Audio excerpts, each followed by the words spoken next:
आप देख रहे हैं तेज खबर 24 और वक्त है खबरों का। रीवा केंद्रीय जेल में हत्या के प्रयास मामले में बीते तकरीबन 1.5 वर्षों से जेल में बंद बंदी की बीमारी के दौरान मौत हो गई। इसके बाद बीती रात परिजनों ने अस्पताल में जमकर हंगामा किया और जेल अधीक्षक से लेकर के नीचे के अधिकारियों कर्मचारियों तक गंभीर आरोप लगाए हैं। वहीं आज सुबह एक परिजन ने जेल प्रबंधन पर हत्या का मामला दर्ज करने को लेकर शव को पीएम कराने से इनकार करा दिया है। वहीं अस्पताल में पूर्व विधायक सुखेंद्र सिंह बन्ना सहित भारी भीड़ एकत्रित है। घटना के संबंध में मृतक सुधाकर सिंह के बड़े भाई प्रभाकर सिंह निवासी गढ़ ने जानकारी देते हुए बताया कि उनके भाई को हत्या के प्रयास मामले में फर्जी मुकदमे में वर्ष 2022 नवंबर माह में जेल भेजा गया था।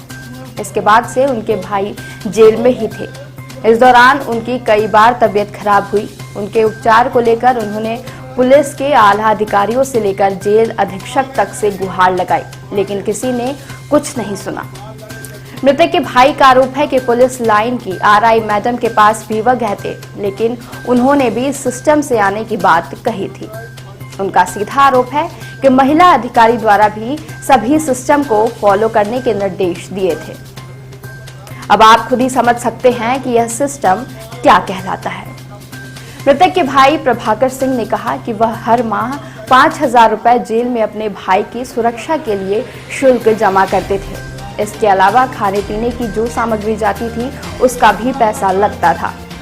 जेल प्रबंधन पर उन्होंने गंभीर आरोप लगाया है। वहीं बंदी की मौत के बाद भी उसके हाथों में हथकड़ी लगा होना मानवता को शर्मसार कर रहा था। इस पूरे मामले में जेल प्रबंधन की बड़ी लापरवाही निकलकर सामने आई है। वहीं परिजन अब शव का पीएम कराने से इनकार कर रहे हैं। उनका सीधा आरोप है कि जब तक हत्या का मामला जेल प्रबंधन पर नहीं दर्ज होगा, वह शव का पीएम नहीं कराएंगे। घटना की जानकारी मिलने पर अस्पताल पहुंचे कांग्रेस नेता व पूर्व मऊगंज विधायक सुखेंद्र सिंह बन्ना ने भी जेल प्रबंधन और शासन प्रशासन पर गंभीर आरोप लगाए हैं। ये कोई एक घटना नहीं है। मेरे जानकारी में इस समय खास करके जब से कोरोना काल लगा है, तब से कोरोना में जो सिस्टम बनाए गए थे उसी सिस्टम को बराबर रखते हुए और लोगों को लगातार प्रताड़ित किया गया है। हमारे संज्ञान में 1-2 घटनाएं और हुई थी, लेकिन उस टाइम वो बातें नहीं उठी। लेकिन अभी कल मुझे ये जानकारी लगी है, मुझे फोन पर बताया गया कि जेल अधीक्षक की प्रताड़ना और जो वहाँ चक्कर अफसर है जेलर की प्रताड़ना के कारण, मारपीट के कारण इनकी मौत हुई। यहाँ पर मैं स्वयं उपस्थित हूँ और ये जेल का कानून का दुरुपयोग कर रहे हैं। प्रशासन पर इसका कोई ध्यान नहीं है। और अभी जो उनके भाई हैं सुधाकर सिंह जी के, उनके भाई ने मुझे जो बताया कि हम पैसे भी देते थे और लगातार जब पैसे नहीं मिलते थे तो उनके साथ मारपीट की जाती थी। जब उनकी तबीयत खराब होती थी तो अस्पताल भी नहीं भेजा जाता था। और शायद इसी तरीके से और कई बार उनके साथ ये घटना हुई। ये सब बातें हैं। तो मेरी भी आप सबके माध्यम से प्रशासन से ये मांग है कि जो भी परिजनों की मांग है और जो जेल प्रशासन के द्वारा लगातार कैदियों के साथ प्रताड़ना की जा रही है, उनके साथ मारपीट की जाती है, उनके साथ लूट की जाती है और जेल पूरी तरह से एक लूट का जो अड्डा बन चुका है, जेल अधीक्षक है उनके खिलाफ कार्रवाई हो। इसी तारतम्य में हमें भी एक मानवीय संवेदना के अनुसार जो जानकारी लगी, मैं भी यहाँ पर आप सबके बीच में परिजनों के बीच में उपस्थित हुआ हूँ।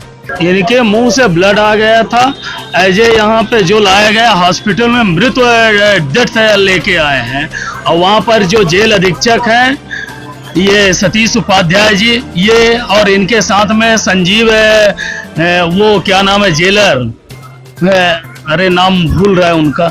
ये इन लोगों का पैसे की डिमांड हर महीने 15 से 20 हजार होती थी। नहीं देने पर मारपीट किया और मारपीट करके यहाँ जेल पर लाया गया, मृत पे लाया गया है। और लाने के बाद हमारी तुरंत हुई है जब इनसे डॉक्टर इंदुलकर से बातचीत, तो उस समय पे बताया गया कि इनको डबल वेंटिलेटर में लिया जा रहा है। मतलब ऐसी स्थिति में क्या थी कि डबल वेंटिलेटर में लेने की। और कभी कहते हैं कि 4 बजे भर्ती किया, जबकि मालूम हुआ है 6:30 पौने 7 बजे हम लोगों को।